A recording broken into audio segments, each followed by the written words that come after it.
So with no further ado, I'm going to introduce, and I want you to give all of our speakers a really warm welcome, because standing up here on this stage without a platform in front, without a table in front of you, the usual is daunting. So please help give them all a warm welcome. So first of all, Maria Hemberg. Maria is a Senior Vice President, Group Legal and Corporate Governance from Volvo Cars Group, giving us the automotive and the Volvo perspective. Maria, thank you very much.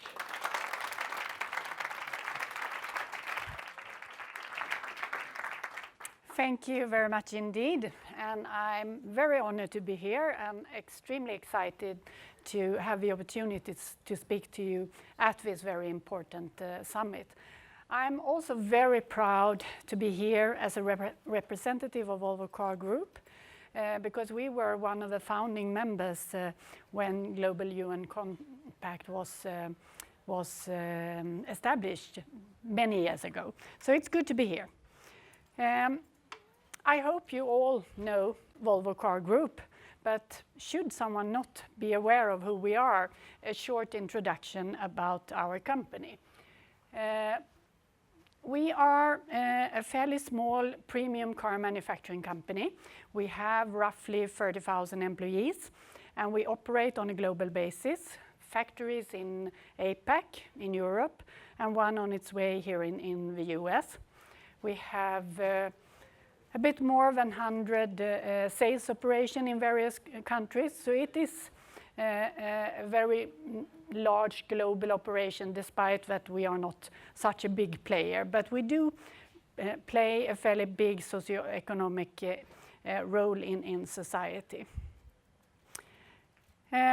Today's session is focusing on changing climate and accelerating ambitions. And you may wonder what we at Volvo Cars are doing. Are we accelerating our ambitions? And I would say yes, indeed we are. I would also say yes to the question if we do it because of climate change.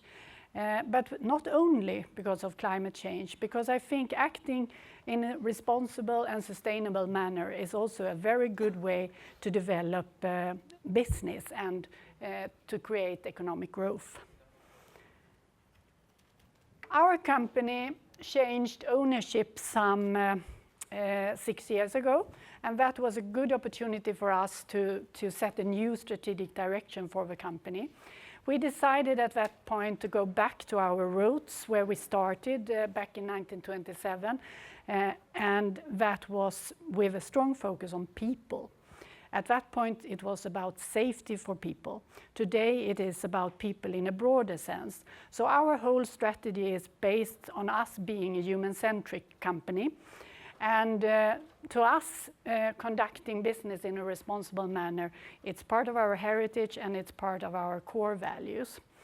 So to us, it was not difficult to embrace the sustainability development goals when they were launched. It's just a continuation on the journey we have been on and which we want to continue on.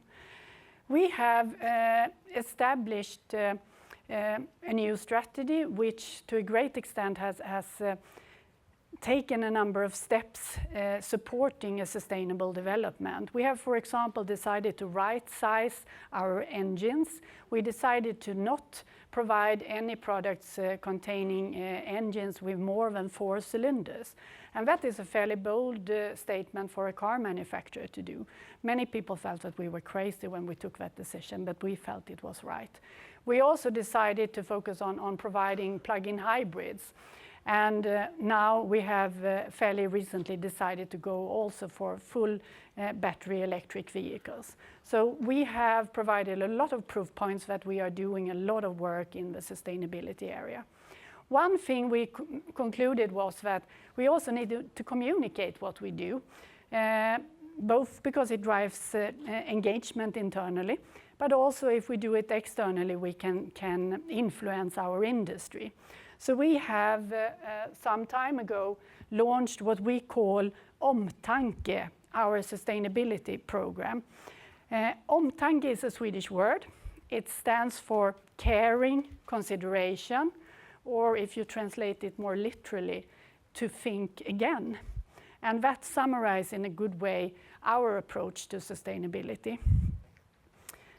We concluded that whatever we do in this area, it has to be relevant to us and it has to be embedded in our business activities. Anything else wouldn't work. So we decided to have 3 parts of this program. One where we focus on what impact we as a company do, one focusing on our products, and the third part, our role in society. We have, within this frame, created a number of commitments, and in this meeting today, I would like to highlight 2 of them. And that is our commitment that we, by 2025, should have sold 1 million electrified vehicles. You may say, what's that? But to us, having sold last year some 503,000 vehicles, it is a fairly bold statement. We also have committed to having a fully climate neutral operation by 2025. That means that all our manufacturing plants, regardless of where they are, they should be climate neutral. The last element I would like to highlight is that we have also committed ourselves to work more with partners, because we will not make the change on our own, but if we do it together, we can make a difference. And I'm therefore very pleased to announce that we have, just recently decided to sign the endorsement of Caring for Climate. And we believe that that can be a good platform for us to develop new initiatives and work with partners going forward. And hopefully that should also allow us to drive change within our industry. To sum up, I would just like to highlight that our sustainability commitment actually addresses 12 out of the SDGs.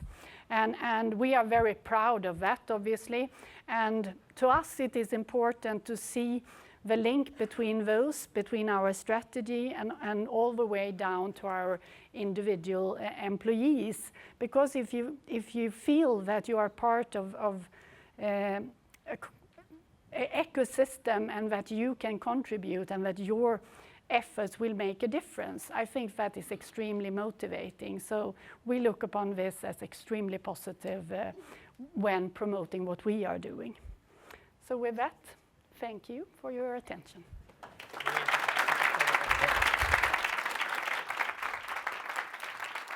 So Maria, thank you very much. I'm just going to ask you one question. We were going to do these afterwards, but we'll have to have everybody come up and down too many times. You talked about the 1 million and related that to volumes. Can you give us some other framework? I mean, you have to do a certain amount of stuff to meet regulatory requirements. How does this compare? How does 1 million vehicles by 2025 compare to what you would have had to do anyway? This is a more ambitious target. We could have done what the regulatory require from us without this initiative, but with this we will be beyond whatever requirements there are. And to us this was very important to also drive our company in the right direction, because we obviously have our own engine development in-house, and they love their diesel and petrol engines, and that's their babies. And in order to make people convinced that we have to change, that we need to do something differently, this has been key to us. Maria, thank you very much. So just to remind, another round of applause. Yeah, thank you. Just to remind you all what the thing you're listening out for